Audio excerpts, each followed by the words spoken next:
안녕하세요. 오늘은 이사야 32장을 좀 급히 들여다볼까 합니다. 네, 안녕하세요. 이 장이 시작은 되게 이상적인 통치자에 대한 약속으로 열리잖아요. 네, 그렇죠. 공의로운 왕. 그러다가 갑자기 좀 분위기가 싸늘해지는 경고가 나오고 또 마지막엔 놀라운 회복과 평화의 그림으로 이어지더라고요. 맞아요. 그 흐름을 따라가면서 오늘날 우리에게 주는 의미를 좀 찾아보면 좋겠습니다. 네. 이 고대의 지혜가 오늘 우리에게 뭐 리더십이라든지 아니면 공동체 또 희망에 대해 어떤 이야기를 들려줄지 한번 보시죠. 자, 그럼 바로 1절, 2절부터 볼까요? 보라, 장차 한 왕이 공의로 통치할 것이요. 이렇게 시작해서 그 왕이 백성들에게 어떤 존재인지 설명하는데 이게 참 이미지가 강력해요.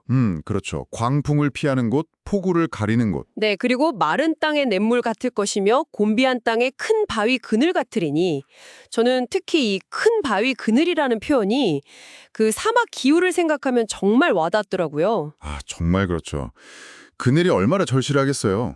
그만큼 지도자가 백성에게 정말 중요한 보호막이자 또 생명의 원천이 되어준다는 의미겠죠. 네, 맞아요. 그런 안정감이 느껴지는데 근데 여기서 더 흥미로운 건 이런 리더십이 그냥 보호에서 끝나는 게 아니라 사회 전체를 바꾼다는 점이에요.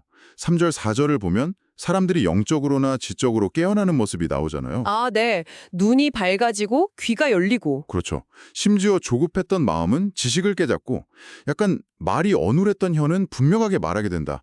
이게 그냥 똑똑해진다기보다는 뭐랄까 분별력이 생기는 거죠. 아, 그러니까 제대로 보고 듣고 또 바르게 판단하게 된다는 그런 말씀이시군요. 네, 맞습니다.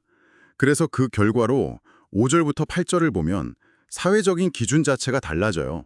더 이상 어리석은 자나 악한 자, 이런 사람들이 존경받거나 영향력을 갖지 못하게 된다는 거죠.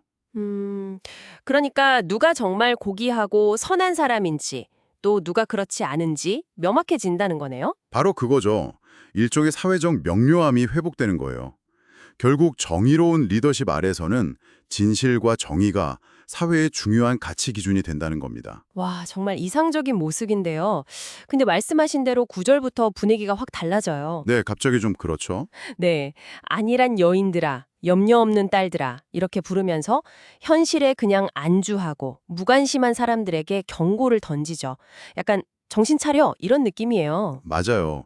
그 앞에 평화와 번영에 너무 취해서 영적인 긴장감을 놓쳐버린 상태에 대한 아주 따끔한 지적인 거죠. 네, 10절 보니까 1년 남짓 지나면 너희가 당황하리니 포도 수확이 없으며 열매 거두는 일이 이르지 않을 것임이라. 구체적인 재앙까지 예고하고 있고요. 그렇죠. 당연하게 누리던 풍요가 사라질 거라는 아주 현실적인 경고입니다. 아, 이 부분을 읽으면 뭐랄까, 오늘 우리 모습이 좀 겹쳐 보이기도 하는 것 같아요. 너무 많은 것들을 당연하게 여기고 감사함을 잊고 사는 건 아닌지 그런 생각도 들고요. 충분히 그렇게 연결해 볼 수 있죠.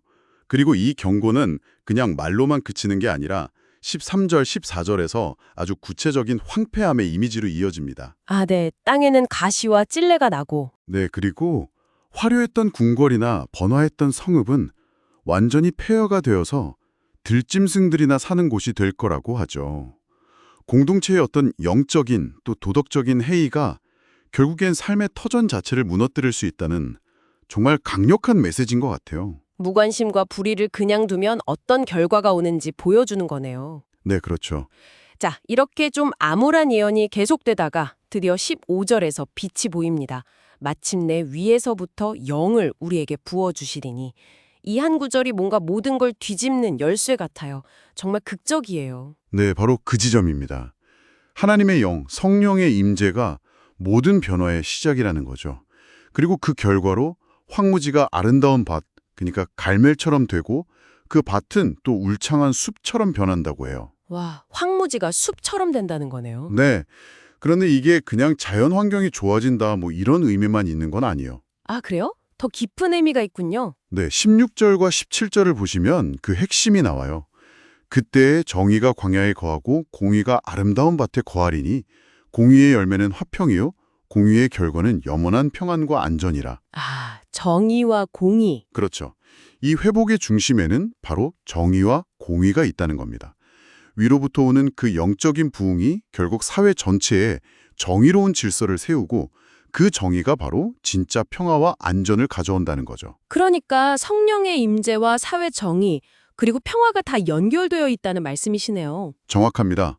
그래서 18절을 보면 백성들이 마침내 화평한 집과 안전한 거처와 조용히 쉬는 곳에 살게 될 거라고 약속하잖아요. 네네. 그림은 20절처럼 물가에 씨 뿌리고 가축들이 자유롭게 풀을 뜯는 아주 평화롭고 풍요로운 공동체의 모습입니다.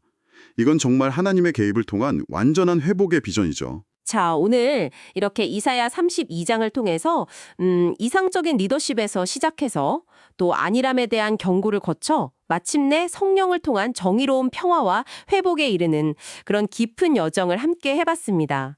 이 전체적인 흐름이 참 많은 생각을 하게 만드는 것 같아요. 그렇죠.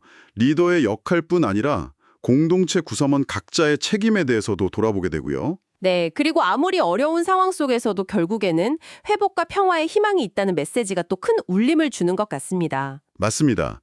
마지막으로 이런 질문 한번 던져보고 싶습니다.